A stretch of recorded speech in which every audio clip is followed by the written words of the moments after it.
Let's talk about paperwork tips and some tips for handling and organizing paperwork when especially when you're managing multiple transactions, whether it's 100 or two. Basically, the way I do it is I break up my transactions into folders. Now I have a listings folder, a sales folder, and a closed folder. You can also have a canceled or dead deals folder as well, but let's just focus on the listings and the sales for now. Essentially, within those listings, that one listing folder, I house all of my listings until they ratify, and then I move them to my sales folder. And it helps me visually just manage where I can access my listings, where I can access my sales. And from there, I create another folder. You're going to be creating a lot of folders in my transaction management platform, or if a brokerage has their own specific portal or their own management platform, then I create a folder there as well. And within those folders, they house all of my documents, contracts, disclosures, reports, anything involving that one transaction, it goes in there. Now, so now we have a big folder, a subfolder with the transaction. Then within the transaction, you're going to have more subfolders. So I like to have a folder specifically for invoices, for correspondence, for you can create the folders any way you want, to be honest, but that's just an example of what I do. You can have one for disclosures, for strictly reports, strictly for contracts. It's up to you, but I don't like to have too many subfolders because then it just gets confusing. But within those folders, you have more folders, but I also make sure I label my documents when they come in. I change the name of the document to whatever I need to name it or to whatever it actually is. So if you're looking at a contract, then I just name it contract or purchase agreement. It's up to you. But labeling, renaming things, and having folders for each item is crucial to staying organized and having one place for everything. One place for everything that you can see and manage. You can share these folders with your realtors if you want, but they should be creating their own folders for their own records as well. And then at the end of the transaction, you want to make sure you download a copy of the file from wherever it's being housed for final compliance. And then you can give that to the realtor and to whoever you represent, or whatever agreement you've arranged for those to have a copy at the end of the transaction. If you want to learn more, give me a follow or subscribe. My name is Lillian Hernandez, aka Lily like the flower. So you can call me Lily because we are learning and growing together. And this is Transaction Care. More real estate tips, tricks, my experience, sharing stories, I offer coaching. Let's chat. Digital tools. What do you use to basically keep you organized, keep you efficient in your business? For me, three, I would say, tools that I can't work without. Adobe Acrobat, just right off the bat. Didn't mean to rhyme right there. I use Adobe to open PDFs, to rearrange, download, separate, extract. I create PDFs on there as well, and I use the e-signature feature. I love it. It's just all encompassing and worth it. Especially as a transaction coordinator, you need something with those features, whether it's Adobe or something else. I've just always used Adobe. Adobe, if you hear me, call me. Giving you guys some free advertisement, but I love it. It works. Adobe Acrobat, thank you. Next up, you definitely want to have just a cloud system. I use OneDrive. Again, Microsoft. What's good? Let's talk. I've used OneDrive for the last 5+ years. That's half a decade. So as you can tell, I am fully committed, but there are other platforms you could use. But for me, OneDrive is where I house all of my correspondence, my transactions, my files for at least 3 years. And I think I have 2 terabytes of storage. So that way there's no reason for me to run out of space or trip up when I'm maybe not, away from my desk or whatnot, and something's trying to download. It's just there. And finally is a transaction management platform, which I constantly discuss. I'm not going to say who I use because that could change, one. Two, most importantly, they're not paying me to say their name. I'm paying them. So until I see a check from them, or maybe a discount, a free month or so, the choice is yours on what transaction management platform you want to use, because one, it depends on the user and their experience with technology, the experience while you're in the platform, the features, of course, the price. So all of those are just a few factors that you want to consider when you're buying a transaction management platform, or honestly, any digital tool. You want to factor in all of those. How does it work for you? Just because someone else is using it, just because I'm using it, doesn't mean you have to use it. These are just references on what I am using to just be more efficient. I say efficient a lot because it's so important to be organized, and running a business where things can be a little bit more automated, more digitalized, and you're not just in it all the time. And these products have helped me do that, especially OneDrive. I was out of town. I could just leave my home right now and not bring my laptop, but I have OneDrive on my phone. And my phone, that's a major digital tool. I think you should have a great phone as well. But I was using OneDrive one time, and I have OneDrive, and I was out of my office. I didn't have my laptop, and someone needed a document immediately.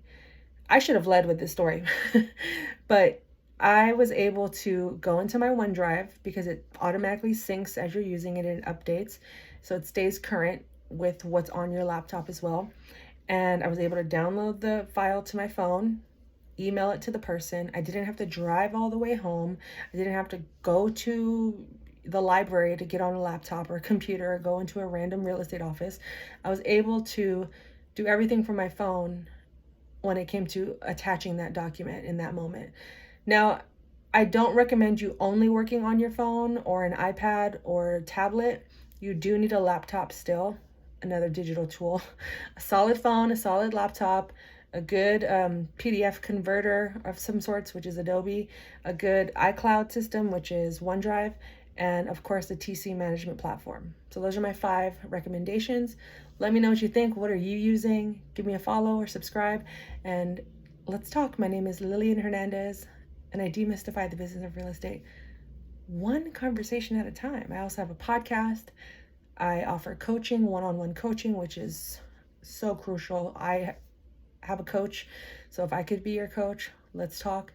And I have a YouTube, social media, TikTok, all of it. Thank you for your time. We'll talk soon.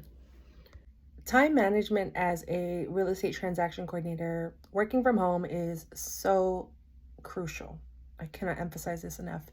And I think one of the best ways to manage your time is to not only factor in what you have to do for work, but what you also have to do in your personal life. Now, one of the benefits I do love about working from home is that I technically can work from anywhere, not just my bedroom, the kitchen, but I can get up, take my laptop anywhere and work. But that only works if I am managing my time correctly. So if you have to do midday school pickups, early morning drop-offs, factor that into your time as well, not just what you have to do for the transactions you have ahead of you, whether you're working on 1 file or 40. So some ways that you can manage your time, and I looked it up, so I'm going to be looking at my notes, but you can have a time management routine, time blocking, which is one technique that I tend to use. Again, I'm going to mention my transaction management platform that creates an agenda for me, so I know exactly where every file is and what steps I need to take next. So again, I'm not having to commit everything to memory and be overwhelmed or have decision fatigue. You can use apps. You can make sure you're prioritizing your tasks. That means personal and business. Distractions. I get distracted very easily, to the point where if I don't have something to look forward to, I will just go and do something I wasn't even supposed to be doing. Truly, like filming these videos. I've been putting these off for weeks. And in the last hour, I've already knocked out like 9 videos. Just time management, people, and distractions. Try to limit your distractions as much as possible, and name your distractions. If you want to work through this, I talk about this with my with my coaching clients, it's not necessarily that distractions are all bad. It's just we need to identify what those actual distractions are and if they do fit in our life. And if we want to keep some of the distractions, like it's okay to just sit and watch TV for a little bit. But if you're watching TV for a whole 8-hour work shift, then you know it's bad. So you know everything in excess can be detrimental to your work life, your personal life, your health, etc. So identifying what those distractions are, eliminating them, decreasing the time, and focusing on what those priorities are for your day. And again, I'm incorporating both business and personal, especially for someone that works from home. It's important to be mindful of everything I have to do. So that way I can say, oh, well, that can wait. I need to do that today. I need to do that by the end of the week. I need to schedule in some friend and family time as well. Again, stay focused. And the same can go for budgeting, but I'm not going to get into finances or money on this post. Just give me a follow so we can talk about that in future conversations. But a few other techniques, it says the Pomodoro technique, batch processing, which next to time blocking, I like batching a lot of stuff just all at once, just like how I'm doing these videos, right? I have the energy, I'm ready to do it. So let me get out as many as possible so I don't have to keep coming back to this or having it scheduled on my calendar for a day that I may not either be ready for it emotionally, physically, or other things come up. Let me just batch a bunch of work into one sitting and get as much done as possible to get me at least afloat or ahead. Ahead is always the goal. But of course, everyone's life is different. I don't want you guys to burn out. Just customize this to your liking in your life. But also just identifying your challenges and your solutions, setting realistic deadlines. If I need to get on the phone with 500 people, is that realistic in one day? Maybe not. So maybe I want to spread out that 500 to calling 500 people in 1 month or 1 quarter. So that one thing isn't taking over all the other priorities and things I have to do throughout that day and all the other things I have to manage my time and be aware of. But again, so setting realistic deadlines and expectations. Just balancing multiple transactions. I personally err on the side of focusing on one transaction at a time, at minimum 20 minutes each transaction.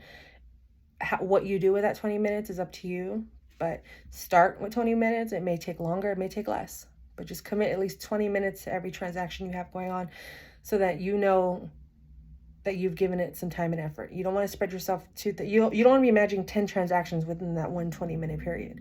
You're just not going to be focused. You're not going to be giving that file the proper attention it needs. Just sit with the one. I know it's going to be hard, especially when you're managing multiple transactions, meaning I would say 10, 20 plus. But when you're focused on the one, for some reason, just eases my spirit and my soul. And I feel like I've gotten more done for that transaction. And then I just rinse and repeat.